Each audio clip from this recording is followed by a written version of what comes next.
Good afternoon and welcome to the Downing Street Coronavirus Daily Briefing. I'm joined by the Deputy Chief Medical Officer, Professor Van-Tam, and by Professor John Newton. At the heart of our plan is ensuring that NHS capacity is always ahead of need. This means that if you or someone you love needs hospital care with Covid-19, then you will always get that care. If, God forbid, you need care in an intensive care unit, then you will have that bed and the life-saving equipment and team that you need. The latest figures show another record high of 2,963 spare critical care beds available across the NHS.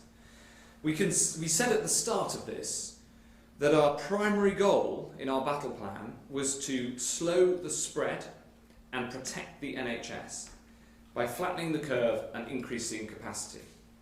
That plan is working.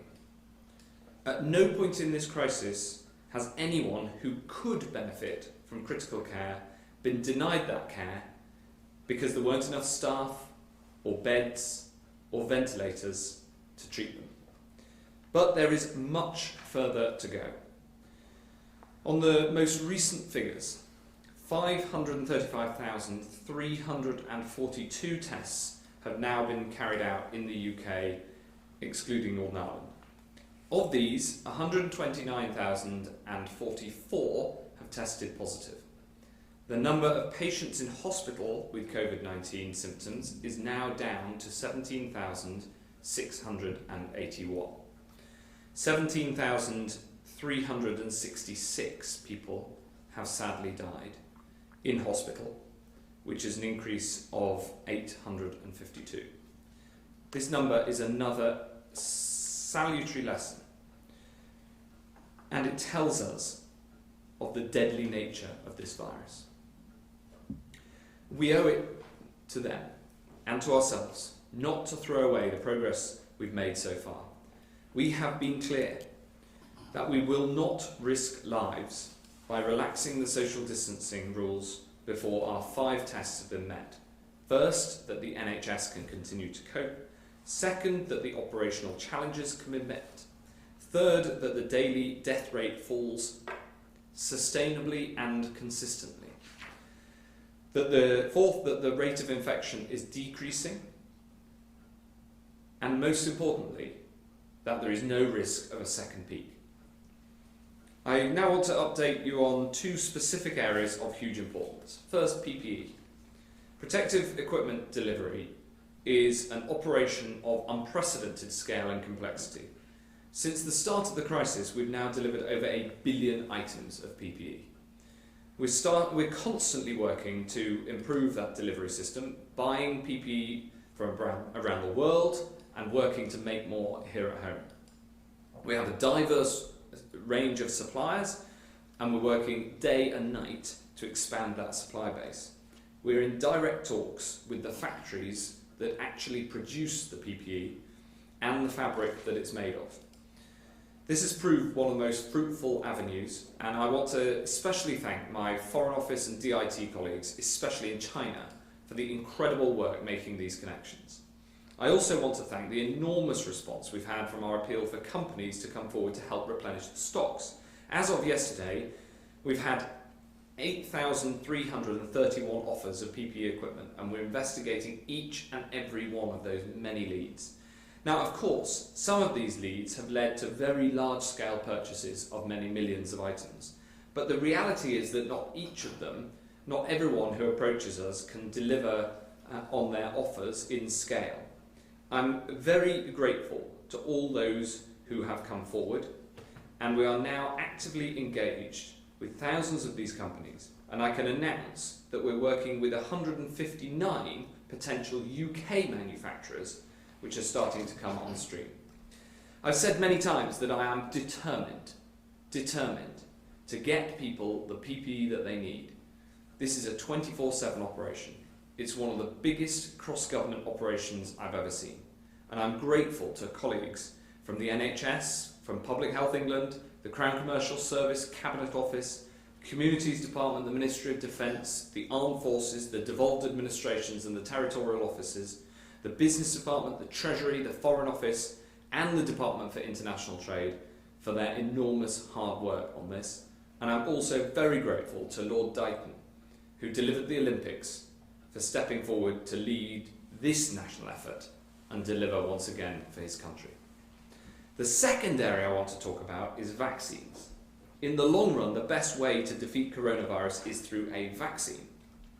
After all, this is a new disease. This is uncertain science, but I'm certain that we will throw everything we've got at developing a vaccine. The UK is at the forefront of the global effort. We've put more money than any other country into the global search for a vaccine. And for all the efforts around the world, 2 of the leading vaccine developments are taking place here at home at Oxford and Imperial. Both of these promising projects are making rapid progress, and I've told the scientists leading them that we'll do everything in our power to support. First, I'm today making £22.5 million available to the Imperial project to support their phase 2 clinical trials, which are going to assess a sample of several thousand, and for them to begin the work on subsequently a very large phase 3 trial. Second, I'm today making available £20 million to the Oxford team to fund their clinical trials. The team have accelerated that trials process, working with the regulator, the MHRA, who have been absolutely brilliant. And as a result, I can announce that the vaccine from the Oxford project will be trialled in people from this Thursday. In normal times, reaching this stage would take years, and I'm very proud of the work taken so far. At the same time, we'll invest in manufacturing capability so that if either of these vaccines safely works, then we can make it available for the British people as soon as humanly possible. Nothing about this process is certain. Vaccine development is a process of trial and error and trial again. That's the nature of how vaccines are developed. But I told Sarah Gilbert and Robin Shattuck, 2 of our most inspiring scientists, that we are going to back them to the hilt and give them every resource that they need to get the best possible chance of success as soon as possible. After all, the upside of being the first country in the world to develop a successful vaccine is so huge that I am throwing everything at it. Coronavirus is a powerful enemy, but I believe that the power of human ingenuity is stronger. Every day the science gets better, and we gather more information, and we understand more about how to defeat the virus. But in the meantime, there's one thing that you can do, and that is to stay at home, to protect the NHS and save lives. Thank you very much. I'm now going to ask Professor Van-Tam to take us through the daily statistics. Thank you, Secretary of State. I'll begin with a slide that you've seen many times before. I don't apologise for showing it again. It is important that we continue to monitor the extent to which the British people are following the social distancing advice and, in this case, referring to the slide, not travelling. And you can see a range of indicators there, from all private motor vehicles, through buses and tubes in London, through to buses and national rail in the whole of the UK. And you can see a very clear prolongation of these low trends of usage compared to where we were in the middle of March. This is a good sign. It shows that we are continuing to follow the advice given to us by the government, and that in doing so we will get on top of the current wave of the coronavirus threat, and we will begin to turn the curve. Next slide, please. This next slide, again you have seen before, shows the new cases diagnosed in the UK. The dates along the bottom of the slide refer to when the lab tests for that individual were completed. And you can see, of course, that there is some day-to-day variation, but the numbers remain high, and it isn't clear that there is an enormous downturn at this point. So the numbers are varying day to day, but they remain high, and we remain in a situation of danger that we must take very seriously indeed. You will see, as the slide progresses from left to right, the proportion of orange beginning to show greater and greater. This is a distinction between the NHS and Public Health England capacity and testing in blue, and the coming on stream of commercial testing to supplement that as time goes by across the slide. Next slide, please. Now, this is a very important slide, and of course refers to people, the total number of people in hospital in Great Britain with Covid-19. And you can see a variety of curves here, from the top one referring to London, through the other curves referring to the different regions of England, Scotland, Wales. And what you can see is that there, in terms of the number of people in hospital, there has been a peak in London. It was probably around the 10th of April, that kind of date, and since then there has been a decline. But in the other parts of the graph, that is to say Scotland, Wales and the other regions in England, I suggest to you that there is rather more of a plateau than anything else at this point in time. It is not absolutely clear that there have been peaks, nor is it absolutely clear that the rate is, that the number of cases is dropping in the same way that we can illustrate it on the slide for London. So again, this is important. It shows the regional variations in how the virus has been affecting the UK. It shows that we are not out of danger at this point, and that the curve is flat, but not very clearly going down in many parts of the country. I'm sure it will go down in the days and weeks that follow, but we must keep pushing on this, and we must bend that curve through our actions. Next slide, please. Now here you see a slide that arrays data by week from the 20th of March through to the 10th of April. And it shows you, first of all, deaths in hospital from Covid-19. Those are the blue columns on the graph. And those are by date of report in the hospital. And the orange bars show the all-weekly registered deaths registered to the Office for National Statistics, and those are by date of registration. And please be very careful in comparing these statistics, because, as you will know, unfortunately, if you've lost someone, it takes a while for a death certificate to be issued and for that to be registered with the Office for National Statistics. So there is inevitably some difference between those two bars, and we are not comparing apples with apples. We're comparing apples with pears on this particular slide. But it does, I hope, help you understand the trends in the mortality data, and we need to see that turn. We'll have to wait a little longer, but we need to see that turn. Thank you. Finally, I will show you a slide I've shown you before about global death comparisons. Again, as I've said before, the slide is indexed on time point 0 when a country declares its first 50 cumulative deaths. Now, for almost all of the countries on this slide, the reporting, as in the UK, has been for hospital deaths. And you can see there that there are broadly three patterns: the United States on its own, the European countries other than Germany in the middle of the pack, and some outliers who've had very low rates of death.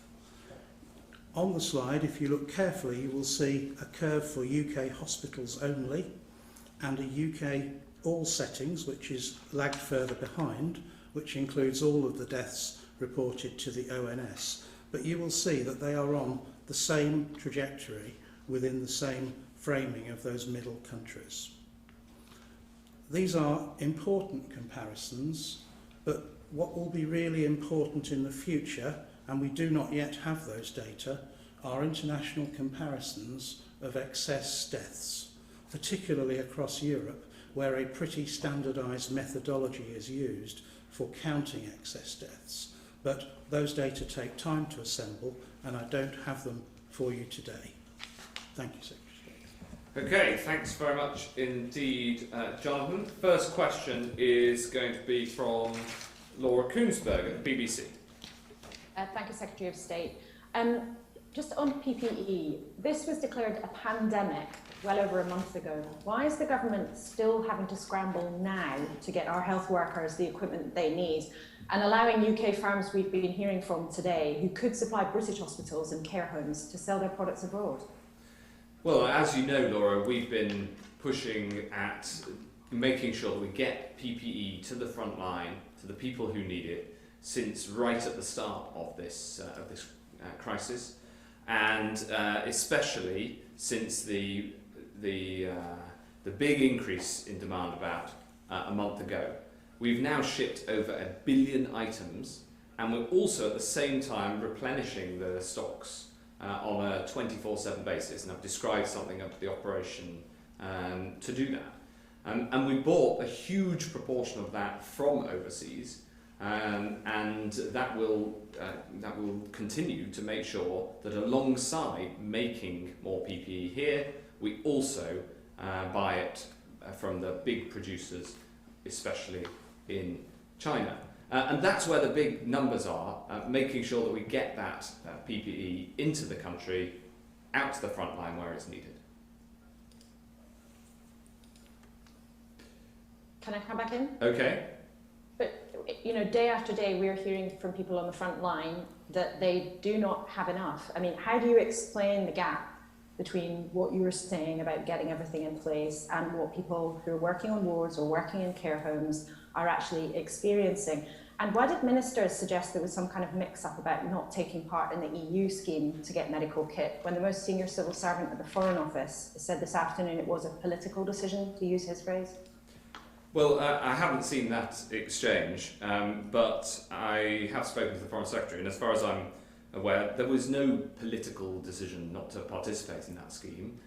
When we did receive an invitation in the Department for Health, because it came to the Department for Health, it was put up to me to be asked, and we joined, so we are now members of that scheme. However, as far as I know, that scheme hasn't yet delivered a single item of PPE.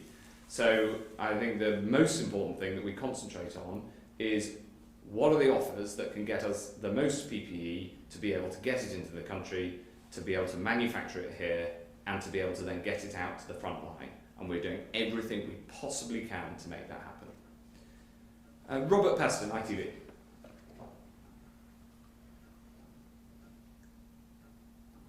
You are muted.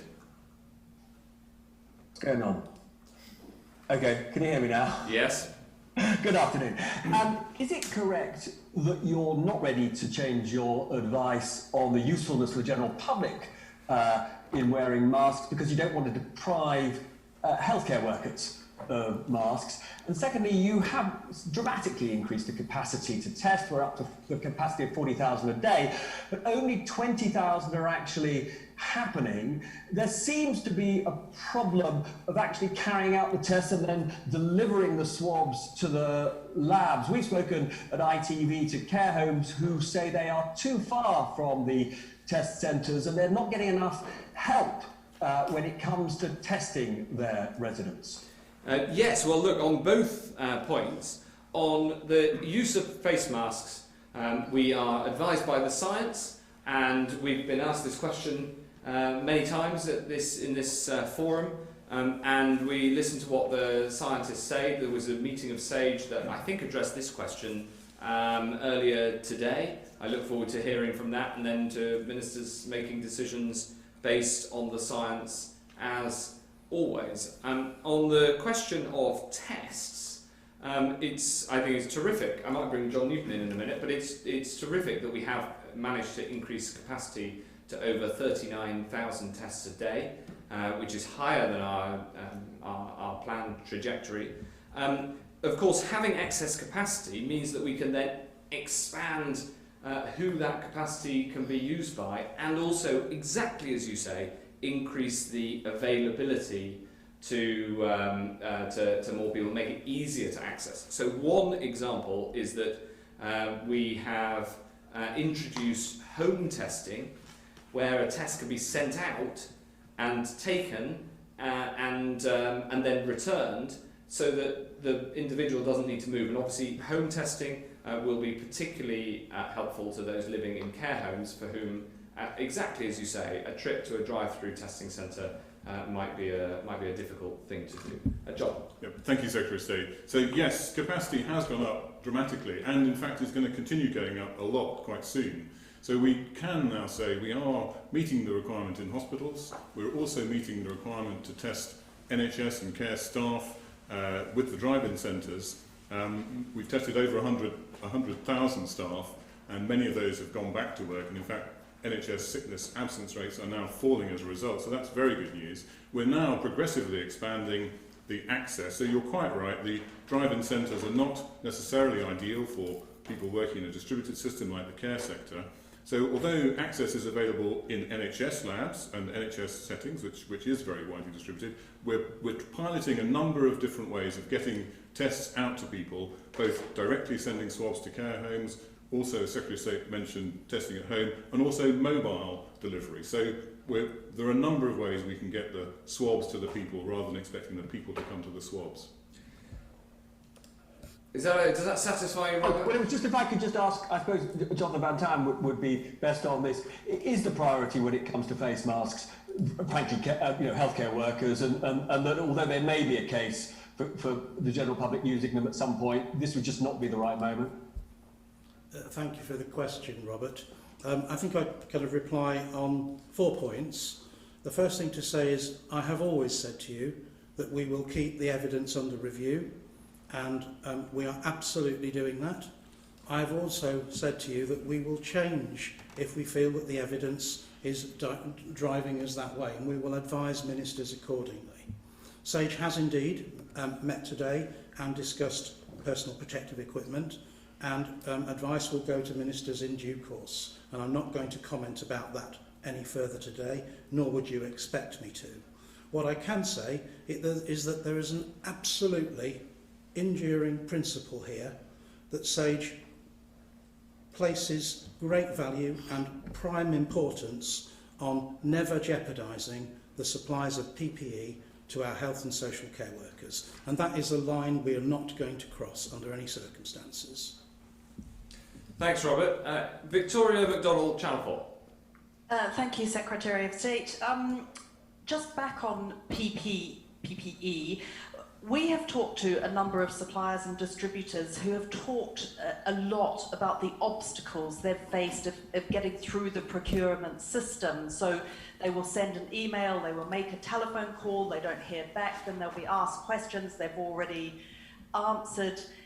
Are you satisfied that you are somehow going to clear away those obstacles so that you can increase the supply? And secondly, we've heard a lot of numbers over the past few weeks, and today you've just talked about 1 billion items of PPE. Now that sounds a lot, but quite clearly it's not enough. Do you have any idea about what enough would be? Well, yes. I mean, the answer on how much is enough PPE is enough to get it what is needed, according to the guidelines that have been clearly set out by Public Health England, to everyone who needs it, and it is in the billions of items per month. I mean, it is the numbers of items that are needed are absolutely vast. And hence the need both to manufacture it at home and also to buy it from abroad. We're always trying to improve the processes that we have in place to make purchases. I think it's been it's been very encouraging, the number of UK companies that have come forward. But we have had to make sure that we sort out the credible offers from those that are not. We've had some offers, for instance, that have come from companies where upon investigation the company has only just been formed in the previous day or two before coming and asking for a cash deal with the government. And so you'll understand that there has to be some process in there. Nevertheless, we want to engage with all of those companies who can help us in this national effort, and we are accelerating the progress of getting back to all of those companies with a substantive response to their offer. This is a fast-moving market because essentially the problem on PPE is that there is a global shortage. There's more demand across the world than there is supply, and that means that we need to be as nimble as we possibly can, and crucially, as much as possible, get right to the source of the PPE, which is often in factories in Asia, including in China, rather than going through middlemen, which can seem attractive on the surface, but actually if you get directly to the factory owner,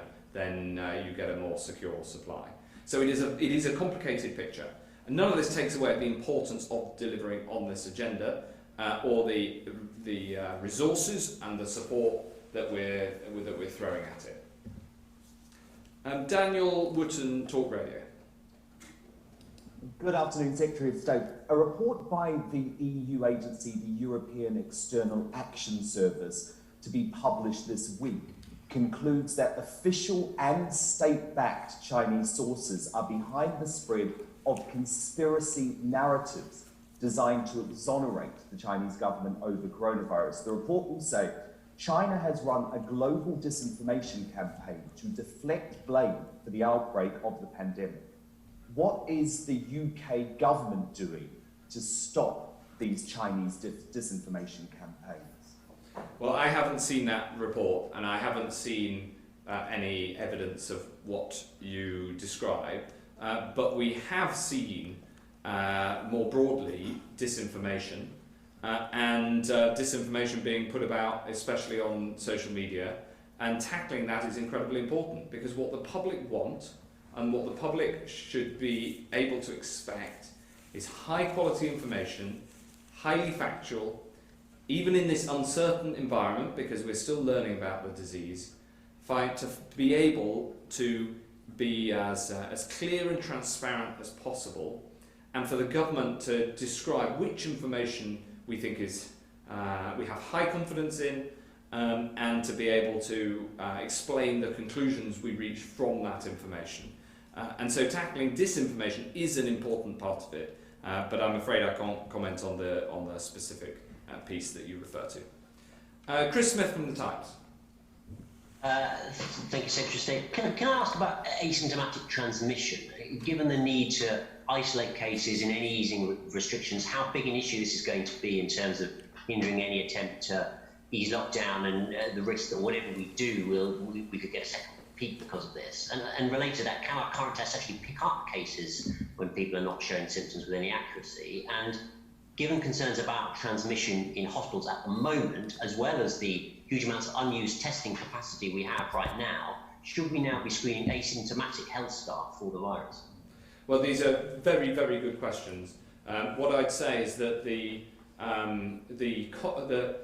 fact that this virus appears to have asymptomatic transmission makes it incredibly difficult to deal with, and what is one of the central facts of this pandemic that has made it as difficult and as challenging as it is. I'll ask JBT to answer on the science of the transmission and the asymptomatic transmission in particular, and then John Newton to answer the question on the testing. But these are exactly the right scientific questions that we are also grappling with. Thank you, Secretary of State. You're absolutely right, and really the Secretary of State has answered the medical question for me. Did I get it right? You did. When we started this crisis, we did not have enough information to understand the extent to which patients who were pre-symptomatic and asymptomatic were shedding the virus. We now have a lot more information, and it is clear that for at least a proportion of patients, they begin to shed the virus before the onset of symptoms. And we, of course, have scientific data now that show that some people are asymptomatic and we can still detect the virus using a PCR, a test. Where the difficulty in the science comes is understanding just how infectious those other people, with either pre-symptomatic or asymptomatic, are compared to those who are symptomatic. And remember, they don't have the cough, they don't have the respiratory symptoms, they don't have the same means of expelling the virus to the same amount. So I think it's absolutely impossible to rule out that there are some cases where spread occurs from asymptomatic or pre-symptomatic people, but the vast majority of the force of transmission in the community is still coming from those people with symptoms. That isn't to say that we're not picking up the asymptomatic infections. I hope I've been very clear on that. We recognise they exist now.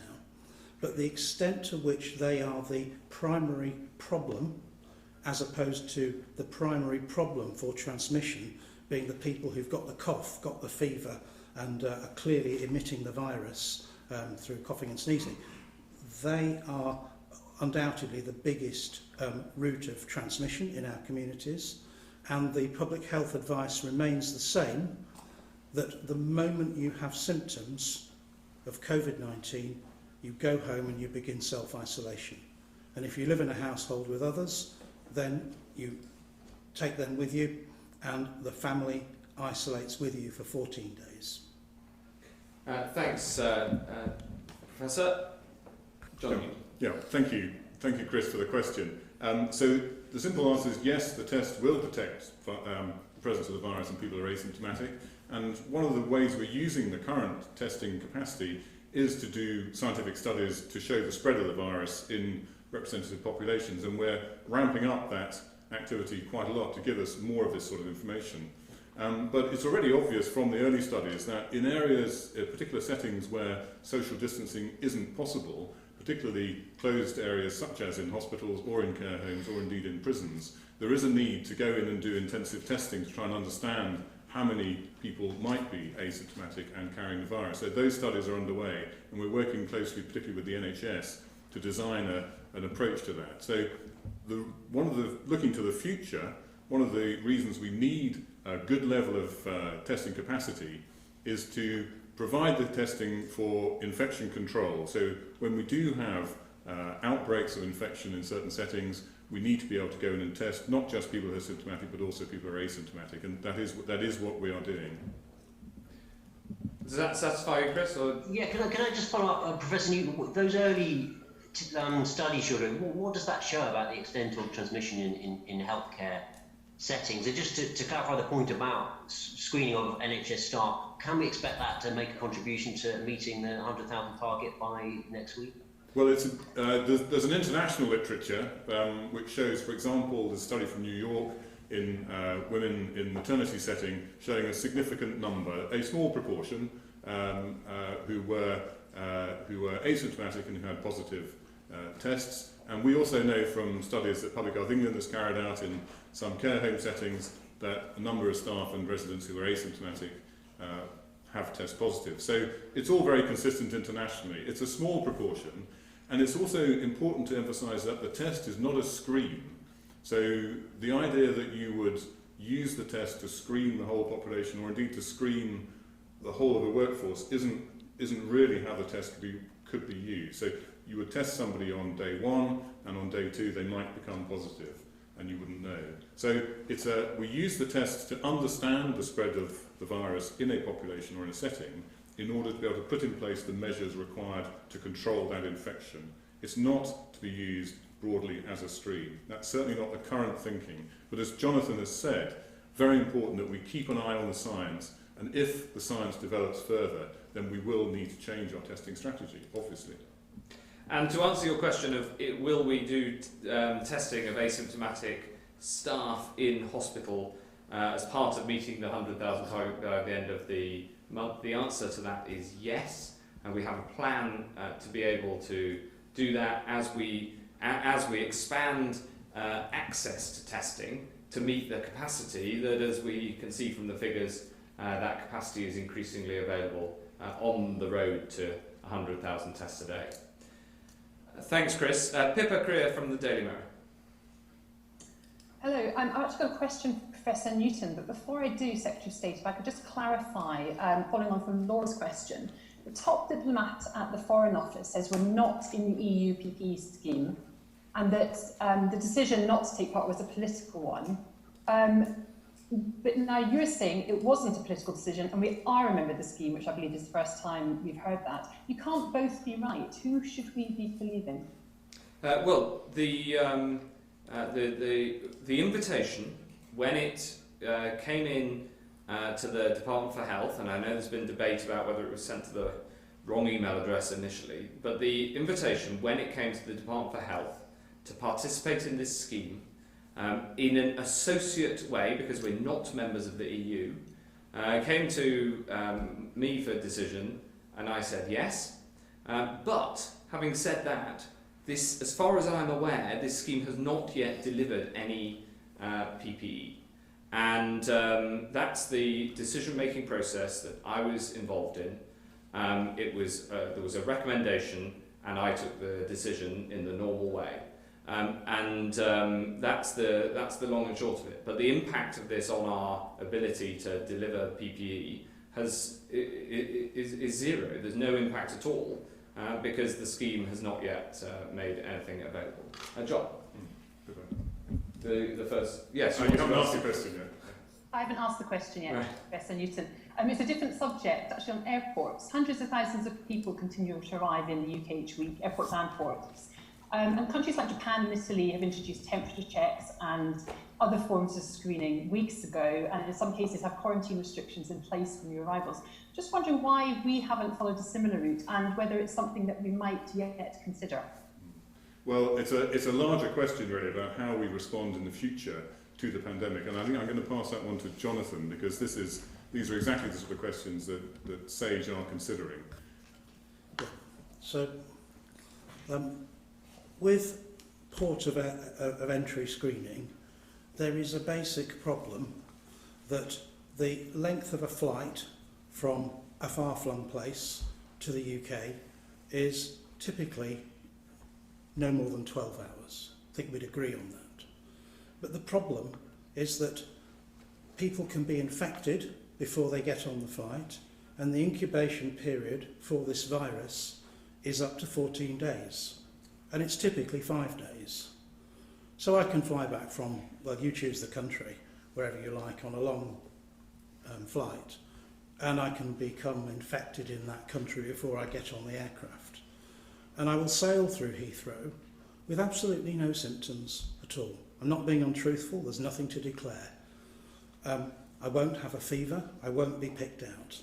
But when I get back to my home in the north of England, at that point, I may develop symptoms a few days later and go, oh, I don't feel too well. And clearly, the port of entry screening hasn't worked. So that's the basic mathematical problem that goes with it. Right now, though, we are in a situation where you've seen from the slides that I showed to you that there is widespread transmission in the UK. We are turning that down. It is clear we are turning it down. But it is still there, and it has not gone away. And so the proportion of new cases coming in from abroad, even if flights were operating, would be minuscule compared to the amount of force of infection currently still moving around in our societies in the UK. And that, I hope, gives you a bit of context for the here and now. We do, at some point, hope that we turn this curve down, and that we then start to think about how and when and how carefully we begin to think about easing some of the restrictions we're under without letting this virus just chase off again. And that's a really difficult balancing act. And all things will be under consideration. All scientific options will be under consideration at that point. I am sure about that. Thanks very much. Geraldine Scott from the Yorkshire Post. Thank you. Yorkshire's own Captain Tom Poor has opened the NHS Nightingale Hospital in Harrogate today, but ministers have taken the decision during this crisis to close the Veterans UK helpline, which helps many like him. So will you consider opening that again to help others like Captain Moore as the impact worsens? And secondly, some NHS staff are being threatened with referrals to their professional or regulatory bodies for speaking out about the crisis, whether it's PPE or how it's affecting them personally. Secretary of State, is it right for NHS trusts to be doing this? And can you guarantee that no NHS or social care workers will be punished for raising legitimate concerns publicly? Well, yes, of course, people should be able to talk about the problems that there are, and indeed they do. And I've seen both fantastic examples of people saying that they're working hard and celebrating the fact that they're celebrating the wrong word of going public with the work they're doing and the conditions that they're working under.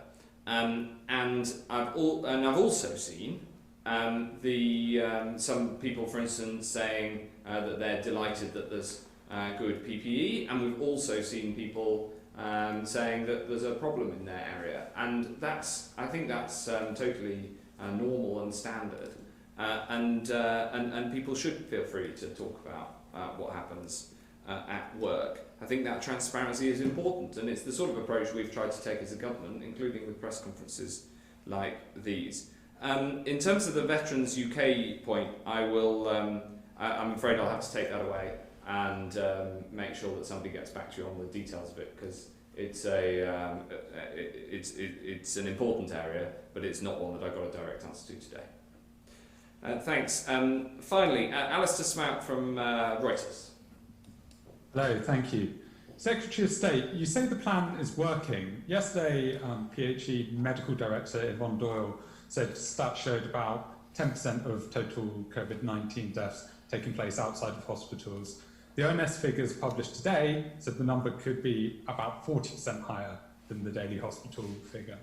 And it's clear now that the UK's death toll could match or even surpass Italy's to make it the worst hit country in Europe. So it feels like, at least compared to large parts of Europe, the plan isn't working. Who has ultimate responsibility for that? Well, thanks for the question. What I'd say is that on the factual points, you've got to. It's important to get the analysis of those right. I've seen this 40% figure, and I asked the team about it before coming here, and that is not an accurate representation of those figures. In fact, Professor Van-Tam took us through the important differences between how we measure hospital deaths in hospitals, which we can get that data daily, and so it's incredibly important for tracking as soon as possible what's happening in terms of the impact of this disease, with the ONS data, which is measured in a different way. And if the slides can come up again, we can bring the slide up, which shows that gap, which is around between 20 and 25% in the latest data. All of these information are important, of course they are, and we take as much information as we possibly can into account when we make decisions. And then on the second point of the international comparison, it's very important again to look at that and take into account the size of the country and the different characteristics of the different countries. So looking per population is the right way to look at those information. The final point I'd make is that at the start of this crisis, we said that there were two absolutely critical tasks, and they were formed part of the battle plan that we published a long time before the lockdown began, when we published the types of measures we might have to take. One is that we got the exponential nature of this infection under control and brought the curve down. And as you can see from the statistics, that curve is now flat, and there are some. That means that we have achieved that objective. The second thing is that we said that we must do everything we can to ensure the NHS is not overwhelmed. And lots of people said that would be impossible. But we have achieved that because every single person who has needed treatment has been able to get that treatment, including with the building of the NHS Nightingale hospitals, for instance, that were referred to in the previous question, because the NHS Nightingale Hospital in Harrogate has opened today, and that will ensure that there's more NHS capacity for people of Yorkshire and the North East. Therefore, on those two core measures, the plan is working. Now, does that mean that every problem has been addressed? No, of course it doesn't. I've gone through some of the details on PPE today, where there are clearly challenges. And does it mean that everything's done? No, it doesn't. For instance, the search for a vaccine is absolutely top priority. I'm delighted that the first vaccines in this country will go into human clinical trials on Thursday. So there is a huge amount still to do, but on the absolutely central core objectives that we faced as a country, thanks to the work of the NHS, the armed forces, many others, and the people who have stayed at home, we have managed to both bend down the curve and also ensure that the NHS capacity is there to deal with the cases that come through, so that everyone can rely on the NHS when they need it. If I could just come back, I think a lot of people would say that Germany is a comparably sized country to Britain, and obviously is faring fairly well. But by comparison, yes. So I would absolutely, I absolutely concur with that, of course. And then there are some countries where on that measure they're below us, and there are other countries where they're above us. And the critical thing when you're trying to work out, as we do every day, how do we make sure that we do our very best for this country? You absolutely take that into account. You learn from where things are going well. In fact, we learn also from places where things aren't going so well. And we're constantly looking around the world at those comparisons. It's exactly right. But the important thing you've got to do is scientifically look at the consequences of what people are doing elsewhere, so that we can learn about it as a country. Okay, thank you very much indeed. That concludes today's Downing Street press conference, and I'm very grateful to Professor Van-Tam and to Professor John Newton for your support. Thanks very much indeed.